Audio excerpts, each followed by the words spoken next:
खास मेहमान nimeshthakar.com के निमेश ठाकर जी। निमेश जी, गुड आफ्टरनून।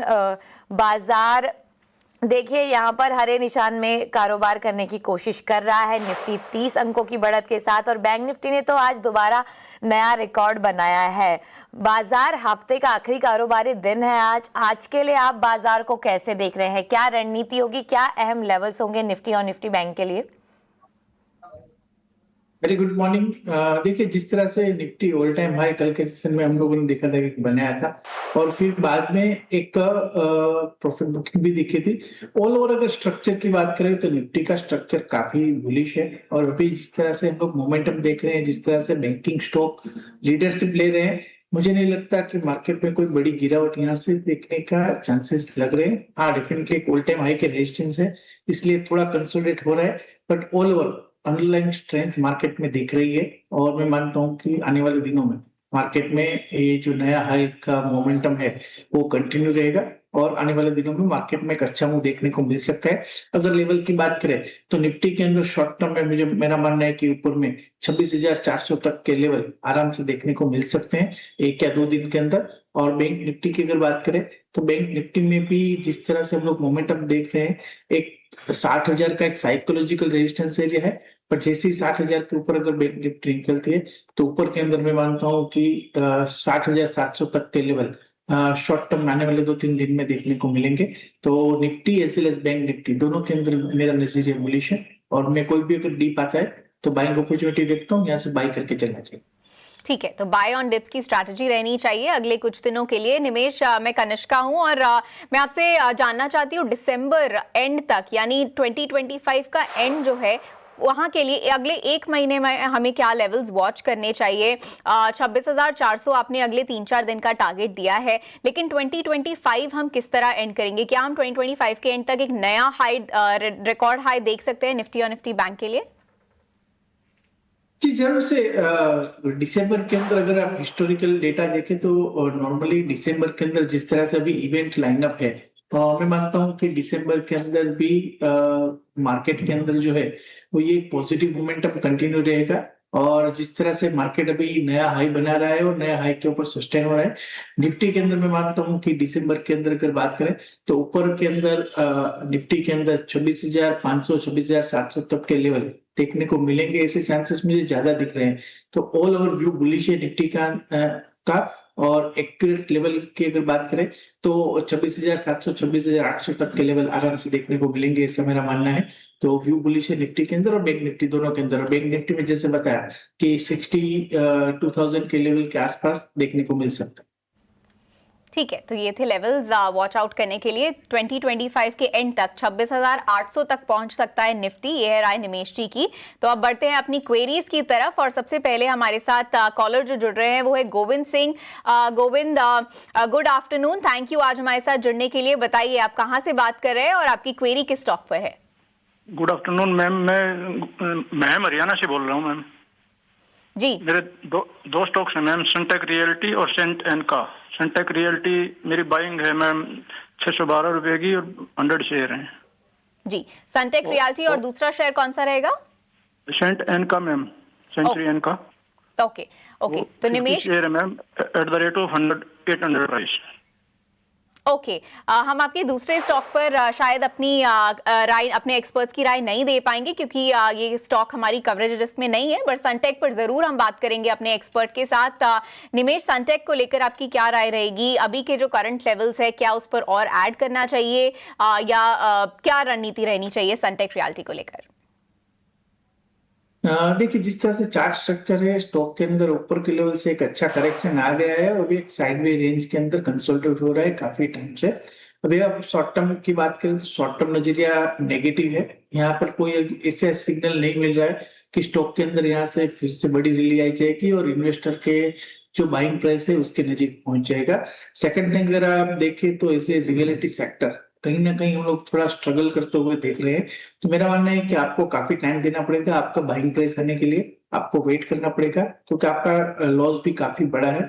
तो मैं मानता हूं कि अभी आप थोड़ा वेट एंड वॉच कीजिए, और अगर अपसाइड मोमेंटम जो है वो 480 के ऊपर अगर जब भी बंद आएगा उसके बाद ही देखने को मिलेगा, तब तक ये स्टॉक साइडवे रेंज के अंदर रहेगा। और रेंज की अगर बात करें तो नीचे के अंदर जो सपोर्ट एरिया बन रहा है वो 400 रुपए का सपोर्ट एरिया बन रहा है और ऊपर में 470। तो मैं मानता हूँ कि अगर 470 480 के आसपास एक बार आता है तो आप अपना एक बार लॉस बुक करके एग्जिट कर दीजिएगा और कहीं बेटर स्टॉक के अंदर जो है वो चले जाएगा, ऐसा मेरा मानना है। क्योंकि रियलिटी इज स्पेस, कहीं ना कहीं दिक्कतें जो है वो आ रही है और नियर टर्म के अंदर कोई बड़ा मूवमेंट ये स्टॉक के अंदर आ जाएगा, इससे मेरा मानना नहीं। बिल्कुल, तो सनटेक रियलिटी पर ये सलाह आ रही है। लेकिन अगले लाइव कॉलर को अपने साथ जोड़ लेते हैं। राजेश गोयनका हमारे साथ फोन लाइन पर बने हुए हैं। नमस्कार राजेश, बताइए कौन से सवाल पर राय जानना चाहते हैं आप? मेरे को टीवीएस इलेक्ट्रॉनिक के ऊपर में राय जाननी थी। बिल्कुल,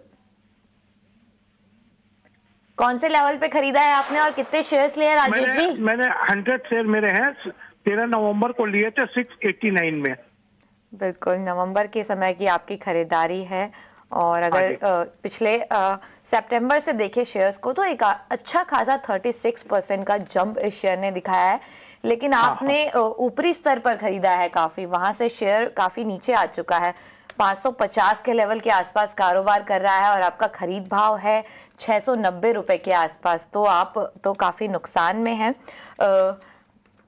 निमेश जी, क्या किया जाए? टीवीएस इलेक्ट्रॉनिक्स में 100 शेयर्स हैं इनके पास और इनके खरीद भाव से देखें तो करीब करीब 100 रुपए नीचे आ चुका है शेयर। क्या किया जाए? देखिए 525 रुपए का एक लेवल है जहां से एक होप है कि स्टॉक के अंदर बाउंस हो सकता है और ऊपर में कहीं ना कहीं 610 620 तक का एक बाउंस एक्सपेक्ट कर सकते हैं। हालांकि जिस तरह से स्टॉक ने ऑलरेडी एक अच्छा रनअप दे दिया था और आपने जो हायर लेवल के ऊपर एंट्री ली थी, आपकी एंट्री काफी गलत थी और मैं मानता हूं कि अभी आप 525 रुपए के लेवल को क्लोजली वॉच आउट कीजिए। अगर 525 का लेवल भी अगर ब्रेक करता है तो स्टॉक में और गिरावट हो सकती है, बट 525 का एक होप है क्योंकि स्टॉक के अंदर ऑलरेडी हम लोगों ने एक अच्छा करेक्शन देख लिया है। तो यहाँ से एक बाउंस एक्सपेक्ट कर रहा हूं मैं जो 610 620 के आसपास होगा। अगर 620 के आसपास आता है फिर से तो वहां पर जरूर से एक बार रिव्यू करवा लीजिएगा आगे की स्ट्रेटेजी। और स्टॉक में मानता हूं कि ऑलरेडी काफी रनअप दे चुका है तो इसलिए ये स्टॉक अभी कंसोलिडेशन जोन में रहेगा। यहाँ से नियर टर्म के अंदर बड़ा मूव आने के चांसेस मुझे काफी कम लग रहे हैं। 525 का लेवल लोअर साइड एंड पे और ऊपर के अंदर 620 का लेवल हायर एंड पे आप देख लीजिएगा। वहां पर जरूर अपनी जो आगे की रणनीति है वो स्ट्रेटेजी डिसाइड कीजिए। ओके, तो ये थी राय टीवीएस इलेक्ट्रॉनिक्स पर। 525 का स्टॉप लॉस और 620 का अगला टारगेट जो है निमेश ने हमें बताया है टीवीएस इलेक्ट्रॉनिक के लिए। बट चलते हैं अपने अगले क्वेरी की तरफ। हितेश हमारे साथ जुड़ रहे हैं। Hitesh, good afternoon, thank you आज हमारे साथ जुड़ने के लिए। प्लीज बताइए आप कहाँ से बात कर रहे हैं और किस स्टॉक पर है आपकी क्वेरी? मैं अहमदाबाद से बात कर रहा हूँ, गुजरात अहमदाबाद से जी। एक्साइड बैटरी मैंने लिया। क्या है आपका बाइंग प्राइस? क्या हो? हाँ, आपका बाइंग प्राइस क्या है एक्साइड बैटरीज के लिए? 209 जी। और आपका स्पेसिफिक क्वेश्चन क्या रहेगा? क्या ये लॉन्ग टर्म क्वेरी है या शॉर्ट टर्म? दोनों के लिए, दो लॉन्ग टर्म और शॉर्ट टर्म में क्या रहेगा? जी, तो ये क्वेश्चन है एक्साइड बैटरीज के लिए। निमेश, क्या राय रहेगी आपकी एक्साइड बैटरीज को लेके? 209 पे और इन्होंने खरीदा था, लॉन्ग टर्म में ये होल्ड करके रखना चाहिए या फिर थोड़ा प्रॉफिट बुक कर लेना चाहिए अभी? देखिए स्टॉक के अंदर आपने काफी अच्छे लेवल पे लोअर लेवल पे एंट्री की हुई है और स्टॉक बाद में ऊपर में 600 रुपए तक भी जाके आया है। मैं मानता हूं कि स्टॉक अभी जो है वो साइडवे मूव के अंदर है और जिस तरह से अभी स्ट्रक्चर बना है ऑलरेडी ओवरसोल्ड टेरिटरी के अंदर है। ऑटो एज ए सेक्टर और ऑटो एंसिलरी सेक्टर आने वाले दिनों में अच्छा कर सकते हैं, ऐसे चांसेस मुझे ज्यादा दिख रहे हैं। तो मैं मानता हूं कि आपको ये लेवल पे बिल्कुल एग्जिट नहीं करना चाहिए। स्टॉक में ऑलरेडी अच्छा करेक्शन आ चुका है।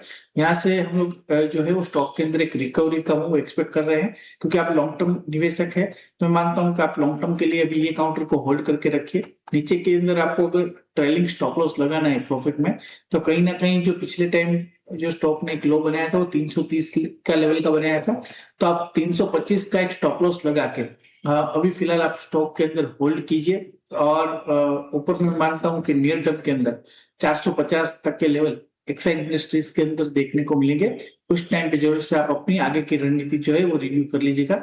बट फिलहाल मेरा व्यू बुलिश है, मैं आपको होल्ड करने की राय देता हूँ विद स्टॉप लॉस 325। तो होल्ड कॉल एक्साइड इंडस्ट्रीज पर और 450 नियर टर्म टारगेट है एक्साइड इंडस्ट्रीज के लिए। हितेश, आपकी क्वेरी हम आशा करते हैं ठीक से आंसर हुई होगी लॉन्ग टर्म और शॉर्ट टर्म दोनों के लिए। और टाइम है अब एक छोटे से ब्रेक का। ब्रेक के बाद हम लेंगे और क्वेरीज। तो let's take a break then.